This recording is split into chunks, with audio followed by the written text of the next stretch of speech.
Taurus, something extraordinary is unfolding behind the scenes. I'm seeing a major life shift, emotional healing, and a beautiful new beginning. Everything is about to change. I want to tell you something before we begin, and I want to tell you the truth of it, because I don't think I can sit here and pretend otherwise. I had to stop. I sat down to record this 3 separate times. 3 times I sat up, 3 times I laid out the cloth, 3 times I put my hands on the deck, and 3 times I had to get up and walk away, because I could not hold the energy that was coming through without it moving something in me that I wasn't prepared for. I'm not saying that for effect. I'm not saying it to make this sound bigger than it is. I'm saying it because I think you deserve to know what it costs, sometimes, to sit down and actually feel what a person is carrying, and then to say it out loud to them. Because when I open myself up to whoever is on the other side of this screen, whoever is meant to find this reading, whatever hour it is where you are, whatever room you're sitting in, whatever you were doing 3 minutes ago before this pulled you in, when I opened myself up to you, the first thing I felt was not the future. It was the weight. And I have to name the weight before I can tell you what's coming, because if I skip past it, if I jump straight to the good news, the bright news, the your life changes news, then I'm doing what everyone else in your life has done. I'm rushing you past the part where you needed to be witnessed. So we're not doing that today. Not here. Not in this reading. Today we're going to sit in it first, and then we're going to walk out of it together. Wherever you are, get comfortable. Actually comfortable, not perched on the edge of something ready to leave. Put your feet flat. Let your shoulders come down from where they've been living, up around your ears, for what I suspect has been a very long time. And breathe. Not a deep, performative, spiritual breath, just a real one. In and out. You're here now. That's all you have to do. I want to describe to you what came through because I think you need to hear it described accurately by someone who is not looking away from it. The first thing I felt was tiredness, but not the tiredness of a long day, not the tiredness that a night of sleep fixes. This was the other kind, the kind that lives underneath the tiredness, the kind you feel when you wake up before the day has even asked anything of you yet. The kind that makes getting out of bed feel less like a beginning and more like a negotiation you lose every single morning. That kind of tiredness doesn't come from doing too much. It comes from carrying too much for too long without ever being allowed to set it down. And I felt the shape of what you've been carrying. Not the details. The details are yours, and they're different for every single person watching this. But the shape, the weight of it, the particular way it presses. You have been the strong one, for someone, for several someones, maybe for everyone. You've been the one people come to, the one who holds it together, the one who has the answer, or finds the answer, or invents an answer because someone needs one and there's nobody else. You've been the reliable one, the steady one, the one who doesn't fall apart. And do you know what happens to people like that? Nobody checks on them because nobody thinks they need it. Your competence became a wall. Your strength became a reason for everyone to stop looking closely. And so you have been quietly, invisibly, uncomplainingly falling apart in a room full of people who genuinely believe you're fine because you told them you were, and because you're very, very good at making it convincing. I want to say this to you plainly, and I want you to let it land. You are not fine. And that is not a failure. You are exhausted from a job nobody gave you, nobody thanked you for, and nobody is ever going to relieve you from until you put it down yourself. The second thing I felt was the disappointment. Not one disappointment, the accumulation of them, the way they stack. Because a single disappointment is survivable. Anyone can survive one. What breaks people is the pattern. The fourth time, the seventh time. The moment where you stop being able to tell yourself this was just bad luck, and you start to wonder if the problem is you. You've had that moment, haven't you? You've had the moment where you looked at your own life and thought, maybe I'm just not one of the people this happens for. Maybe good things happen to other people. Maybe love works out for other people. Maybe money comes easily to other people. Maybe there's some rule, some code, some obvious thing that everybody else understood and nobody ever explained to you. And you've spent your whole life a half step behind, working twice as hard for half as much and smiling about it, because what else are you going to do? I felt that thought in you, that quiet, corrosive, 3 a.m. thought. And the third thing I felt, and this is the one that stopped me, this is the one that made me put the deck down and walk away from the table, is that you kept going anyway. Do you understand what that means? Do you understand how rare that is? Because you had every reason to stop. You had every reason to close. You were handed over and over again a perfectly reasonable justification to become bitter, become hard, become one of those people who has decided that hope is for fools, and the only safe posture is the one that expects nothing. And you didn't take it. You are still here. You are still watching a video about your future, which means whatever you say out loud, some part of you is still reaching. Some part of you still believes there's something on the other side of this. Some part of you, after everything, is still soft. That part of you is not naive. That part of you is not stupid. That part of you is the single most valuable thing you own, and it is the reason everything is about to change. Because the universe does not reward the people who never got hurt. It rewards the people who got hurt and stayed open anyway. Now let me tell you about the moment you're in. Not the moment in general, the specific energetic moment, the one I've been feeling build for weeks. There is a threshold quality to this time, a hinge quality. Have you ever stood in a doorway between two rooms and felt the temperature change? One side warm, one side cool, and you can feel the exact line where one becomes the other? That is where you are standing right now, energetically, in your life, on a line. Behind you, the long corridor of everything you survived. Ahead of you, a room you have never been in. And I want to be honest with you about what standing on that line feels like, because it doesn't feel like triumph. It doesn't feel like celebration. It doesn't feel like arrival.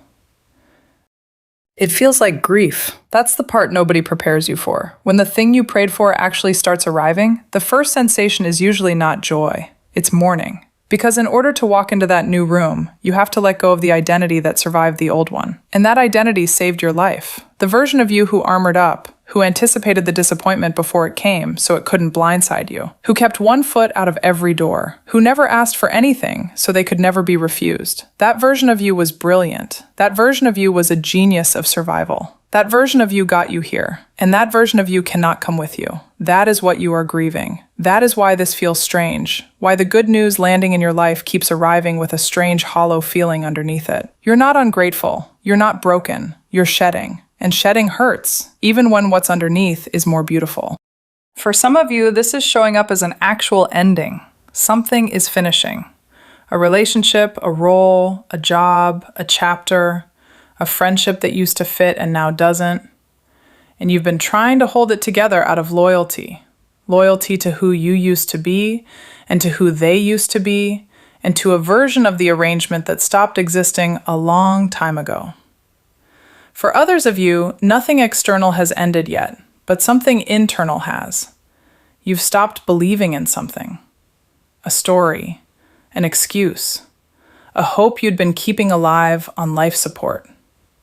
And the silence where that story used to be is deafening, and you don't know what to put there yet. Both of you are in the same place. You're in the gap, the in-between. The part of the story where the old world is gone and the new one hasn't announced itself. And I need you to hear this. The gap is not a punishment. The gap is a passage. You are not lost. You are in transit.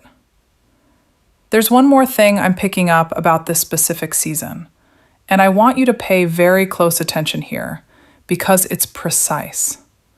Something is going to be revealed. Something you have suspected, but not confirmed.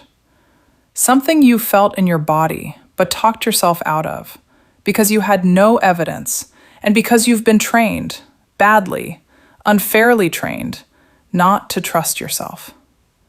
The evidence is coming. For some of you, this is about a person. You have felt something off. You felt a coolness, a distance, a wrongness, an inconsistency between what someone says and what someone does. And you have driven yourself half mad, wondering if you're imagining it, if you're being paranoid, if you're the problem.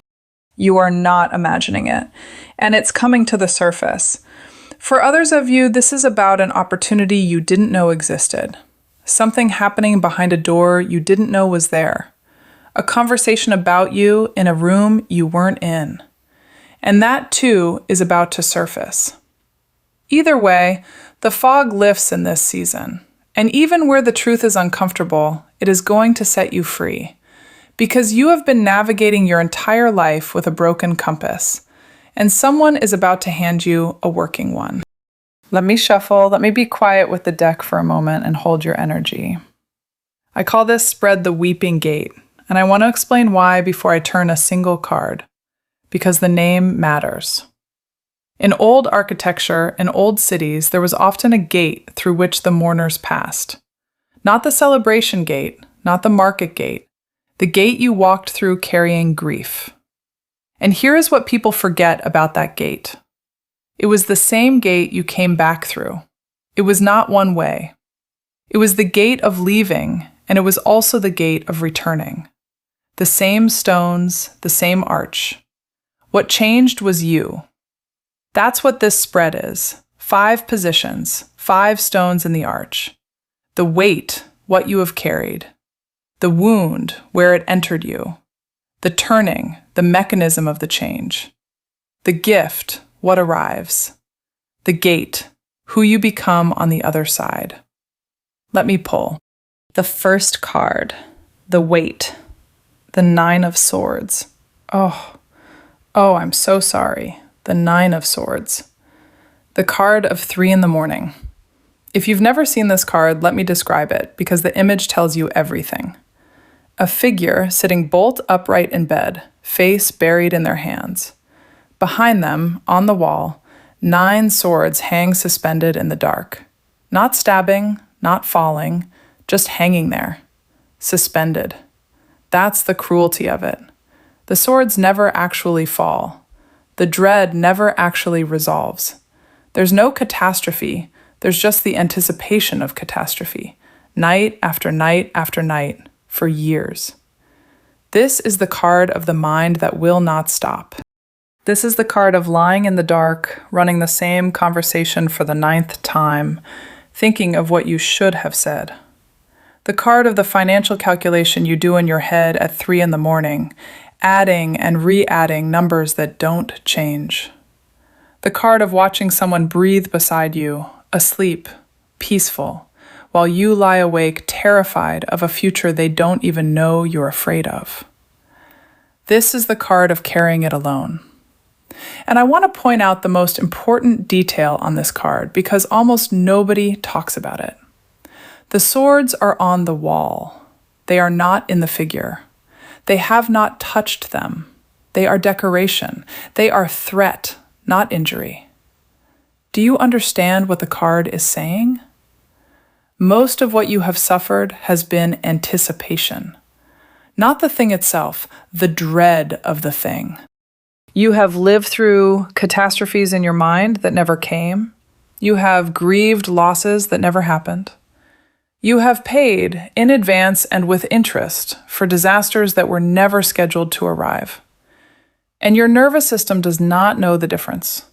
It does not know that the swords are on the wall. It has been treating them as though they were in your chest every single night for years. That is the weight. That is what you have been carrying. Not a series of external tragedies, a permanent, unrelenting, internal bracing. And here is why it appears in the first position of a reading about your life changing. Because you cannot receive what's coming while you're braced. The bracing has to end first. The second card. The wound. The moon. And now I understand. Now the whole picture clicks into place. The moon is the card of distortion, of a landscape seen by moonlight where everything is real, but nothing is the shape you think it is. Where the path exists, but you can't see it. Where the shadows on the ground look like animals, and the animals look like shadows, and you cannot tell which is which. The moon is not a lie. That's the sophistication of this card. The moon is a truth you cannot see clearly enough to trust. And that is your wound. Somewhere, and for many of you this happened very early, earlier than you have conscious memory of. In the house you grew up in, you learned that your perception could not be trusted. Maybe you said something is wrong and you were told nothing is wrong. Maybe you said you're angry with me and you were told, I'm not angry, don't be ridiculous. Maybe you felt the tension in a room like a pressure change before a storm, and every adult in that room looked you in the eye and told you the room was fine. And you had a choice as a child. You could believe your own senses and conclude that the people you depended on for survival were lying to you, which is unbearable. Or you could conclude that your senses were broken. You chose the second one. Every child does. It's the only survivable choice. And you have been paying for it ever since. That is why you cannot trust your gut. That is why you second-guess every instinct until it evaporates. That is why you stay too long in things you knew were wrong in month 2, because you needed evidence, because your own knowing was never allowed to count as evidence. That is why you're so tired. Do you see it? You have been doing every single thing in your life twice. Once by instinct, and then again, laboriously, by proof. Because you were never permitted to just know. The Nine of Swords was the symptom. The moon is the cause. And I want you to sit with that. Because a wound that gets named accurately is a wound that can finally close. You were not born broken. You were trained. And what was trained can be untrained. The third card, the turning, the Eight of Cups. I actually laughed when this fell. Not because it's funny, because it's so exactly right that it's almost absurd. The image, a figure with their back to us, walking away. Behind them, 8 cups, arranged carefully, stacked neatly, not broken, not spilled, not destroyed. Perfectly good cups. And the figure is leaving them anyway, walking uphill, into the dark, under a moon. Under the moon. The same moon from your second card. That's not an accident. The deck is talking to itself. Here is what the Eight of Cups means, and I need you to hear it precisely, because it is the most misunderstood card in the deck. This is not a card about escaping something bad. This is a card about leaving something that isn't bad enough. That's the horror of it. That's why it takes people years. If the cups were shattered, you'd have left already. If the relationship were abusive, if the job were cruel, if the friendship were openly hostile, you would have gone. You are not a coward. You've walked away from bad things before, but it isn't bad. It's fine. And fine is the strongest cage ever built. There is something in your life right now that is perfectly adequate and is quietly killing you. For some of you, that's a relationship. Nobody's cheating, nobody's shouting. They're a decent person. You have a life. And you lie awake at 3 a.m, 9 of Swords, remember, with a feeling in your chest you cannot name. And you tell yourself you're being ungrateful, because what would you even complain about? For others of you, it's the work. It pays, it's stable. People would be envious. And every Sunday evening, there's a heaviness that arrives on schedule, like a bill. And you've stopped mentioning it, even to yourself. For others of you, it's a version of your own life, a whole identity, a set of assumptions about what you're allowed to want, who you're allowed to be, how much space you're permitted to take up. Cups you didn't choose, cups someone handed you when you were too young to refuse them. And you've been standing there, dutifully, guarding cups you never wanted, for decades. The 8 of Cups is the moment you put them down.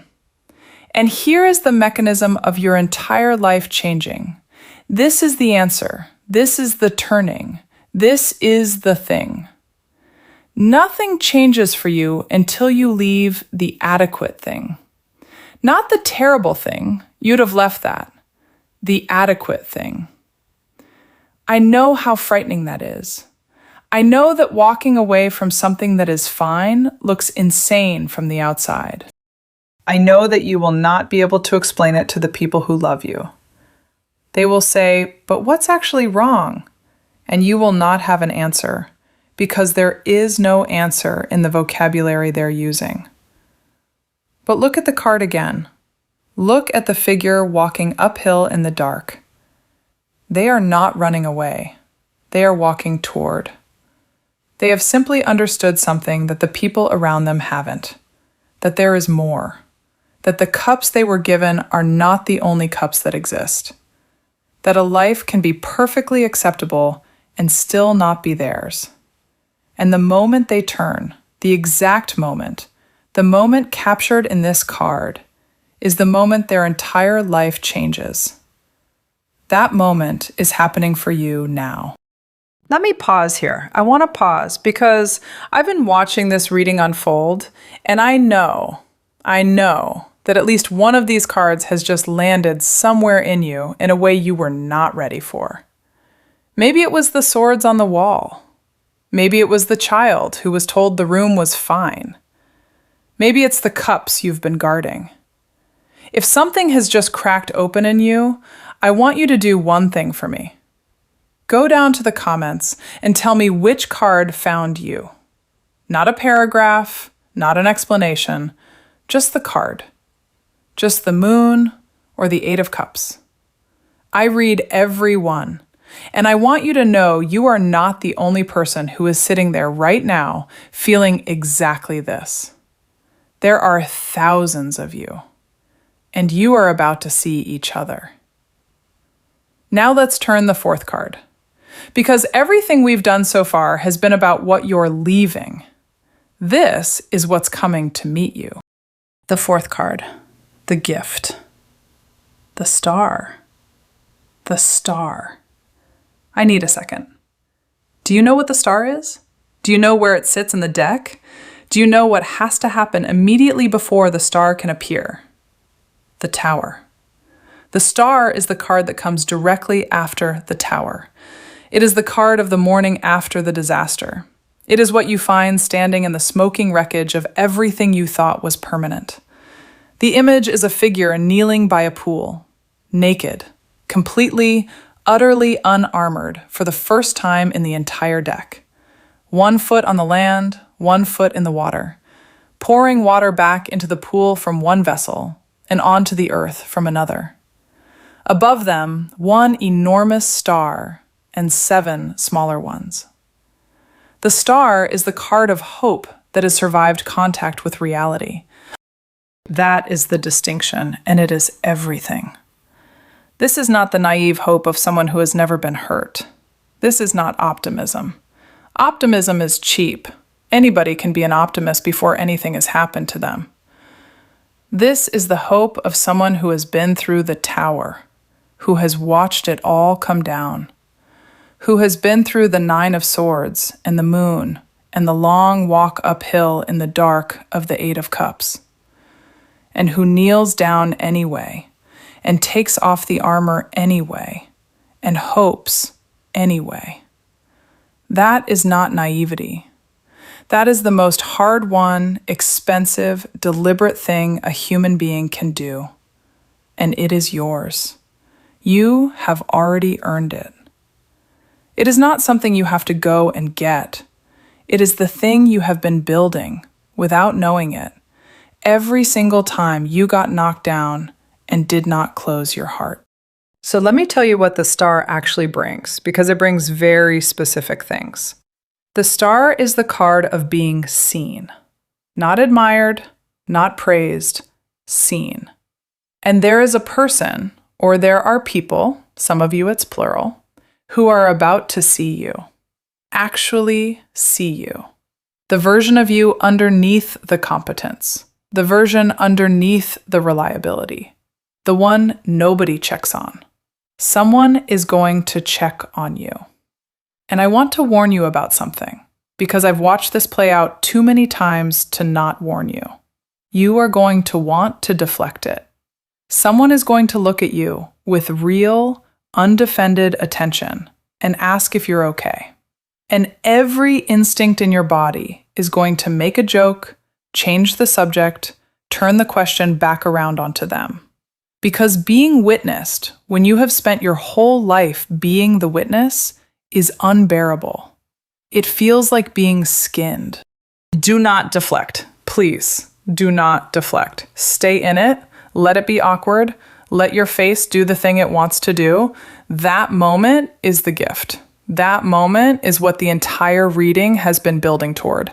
Not the money, not the outcome, not the external change. Being seen and not running. The star is also the card of healing that happens quietly. I need to be honest with you about the shape of what's coming, because I don't want to sell you something that isn't real. There is not one single miraculous day where everything is suddenly fixed. That's not how the star works. The star is not the sun. The star is the slow return of your ability to sleep. The star is the day you notice you haven't run that conversation in your head all week. The star is catching yourself laughing at something and realizing you didn't calculate it first. The star is standing in your kitchen, doing something completely unremarkable, and being visited by a totally unearned and inexplicable sense of okayness, and looking around, almost suspicious, wondering where it came from. That is what's coming. It is going to arrive so gently that you may not even notice it arriving. And for some of you, and this is the 7 small stars around the big one, this comes materially too. The star pours water into the pool and onto the land. It feeds both the emotional and the physical. Relief is coming to your circumstances. Something eases. A pressure that has been constant becomes intermittent, and then becomes occasional. And then one day you realize you haven't felt it in a month. But understand the order. The star heals the person first, and the circumstances second. It has to. Because a person still braced for the 9 of Swords cannot hold anything good. They'll drop it, or sabotage it, or explain it away. So the healing comes first. That's not a delay. That's preparation. And here, at the gate, at the very end, the 5th card, Justice. I put my hand over my mouth when this turned. Because if you have been waiting, and you have, if you have been carrying quietly for years, the unspoken question, when does this get made right? Here it is. Here is your answer. But I have to tell you what justice actually means, because it is not what most people think it is. And this matters more than anything else I will say to you today. Justice is not revenge. Justice does not mean the people who hurt you get hurt. It does not mean the ones who overlooked you fall from grace. It does not mean the person who left you comes crawling back, ruined, begging. I know some part of you wants that. It's allowed to want that. That's a human thing to want, and I'm not going to shame you for it. But that's not what this card is. Justice is the restoration of accurate weight. Look at the figure. A sword in one hand, scales in the other. And the scales are not tipped in anyone's favor. They are level. They are true. Here is what has actually been wrong in your life. Not that bad things happened. Bad things happen to everyone.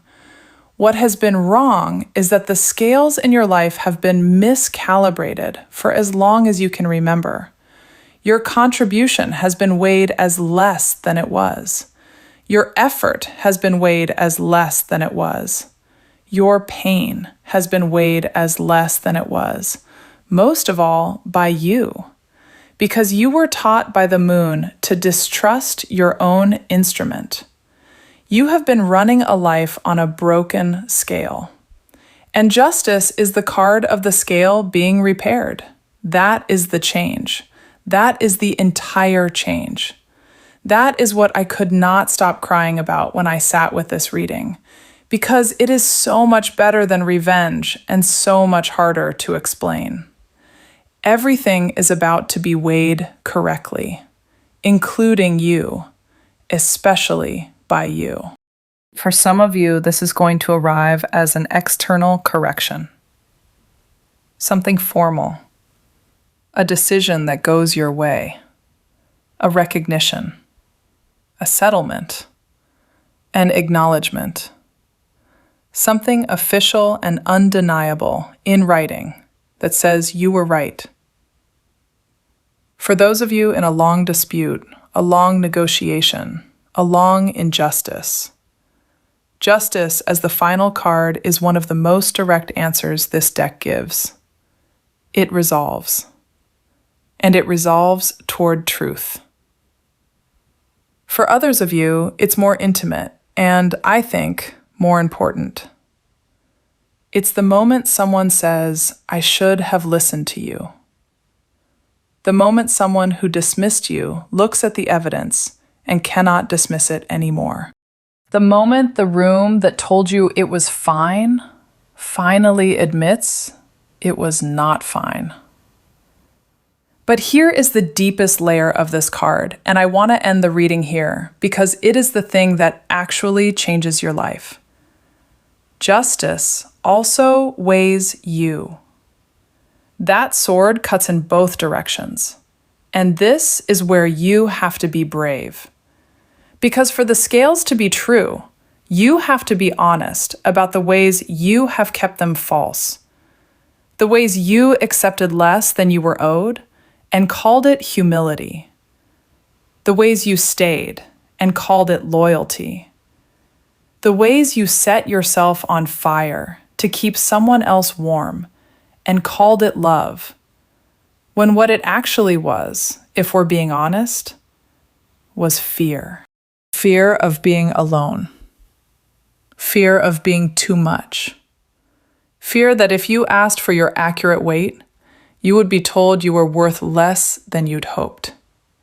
And so you never asked, and you never found out, and you paid for that not knowing every day for years. Justice is the end of that. Justice says, ask. Justice says, put it on the scale. Justice says, Find out what you're actually worth and stop protecting yourself from good news. Because that is what you've been doing. Do you know that? Underneath everything, the Nine of Swords, the Moon, the Eight of Cups, you have been protecting yourself from good news. You have been refusing to hope so that you can never be disappointed. You have been assuming the worst so that the worst can't ambush you. And the cost of that strategy, the actual, real, arithmetic cost, is that it also keeps out everything good. The wall does not discriminate. Justice at the gate is the card that says, take it down. The reading is done. 5 cards. And they tell a complete, coherent, devastating, beautiful story. You were wounded into distrusting yourself. You have carried the cost of that in your body every night. You are now leaving the adequate life it built for you. Something gentle and hard-won is coming to meet you. And the scales of your life are about to be made true. But a reading is not a prophecy. A reading is a map. And a map does not walk anywhere. So here is what I need from you. 4 things. And I need you to actually do them, not just hear them. The first, stop treating the swords on the wall as though they're in your chest. The next time the 3 a.m. spiral starts, I want you to do something almost insultingly simple. I want you to ask, has this actually happened? Not could it happen? Not would it be terrible if it did? Has it happened? Right now? In this room? And the answer, almost always, will be no. The swords are on the wall. You are not going to be able to think your way out of the dread. The dread is not a thought, it's a body state, and you cannot argue with a body.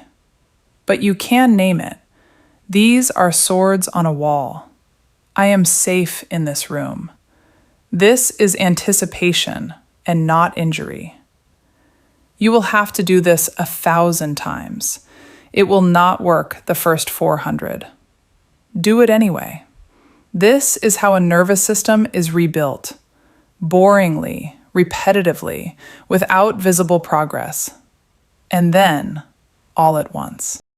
The second, give a single instinct its authority back. Not your whole life. Don't try to trust yourself completely all at once. You'll fail, and it'll confirm the thing you're afraid of. Just one. This week, pick one small thing you have an instinct about and act on it without building a case. Leave the event when you want to leave without inventing a reason. Say no to the invitation because you don't want to go, not because you have a conflict. Do not text back immediately. Buy the thing. Don't buy the thing. Take the other route home. Small, low stakes, unjustifiable. Because the moon didn't take your instincts. It took your permission to follow them. And permission comes back the way it left, one small piece at a time. The third, name the adequate thing. You do not have to leave it yet. I am not telling you to blow up your life today. But I want you to say it. Out loud, alone, in the car, in the shower, wherever you say the true things. The thing that is quietly killing me is this. That's it. Just name it. Because here's what I know about the 8 of Cups. The figure did not decide to leave on the day they left. They decided months earlier. The day they left was just the day their feet caught up with a decision their heart had already made. Naming it is the decision. The feet come later. And they will come later. That's not a threat. That's a promise. The fourth, do not deflect the good. This is the hardest one, and it's the one everything else depends on. When it comes, and it is coming, You are going to want to minimize it. Someone will compliment you and you will say, "Oh, it was nothing." Something will go right and you will immediately start scanning for the catch. Someone will offer you help and you will say, "No, I'm fine," reflexively, before you even considered it. Because "I'm fine" is the load-bearing lie of your entire life. Catch yourself. And then, don't do it. Say thank you. Say yes.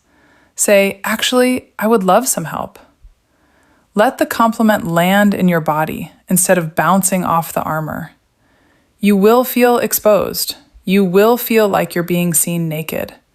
You are. That's the star. Kneeling, unarmored at the water. That vulnerability is not the price of what's coming. It is what's coming. Before I close, 3 things came through while I was holding your energy. And they didn't come as information, they came as sentences. Spoken, clear. And I'm going to pass them on exactly as I received them. The first, you were not wrong. About the thing you've been questioning. About the feeling you couldn't justify. About the person you sensed something about and could never prove. You were not wrong. You were early. And the entire architecture of your self-doubt was built on the mistaken belief that if nobody else can see it, it isn't there. It's there. It was always there. You were the only one looking. The second, you are allowed to be the one who is carried. You have carried everyone, and somewhere in you is a rule. You did not write this rule, it was installed, that says the carrying only goes one direction, that your needs are an imposition, that to ask is to be a burden. That rule is a lie, and it is going to be disproved in the coming season by someone who shows up for you in a way you did not ask for and would never have requested. Let them. Do not say you're fine. You are allowed to be the one who is carried. The third, it is not too late and you are not behind.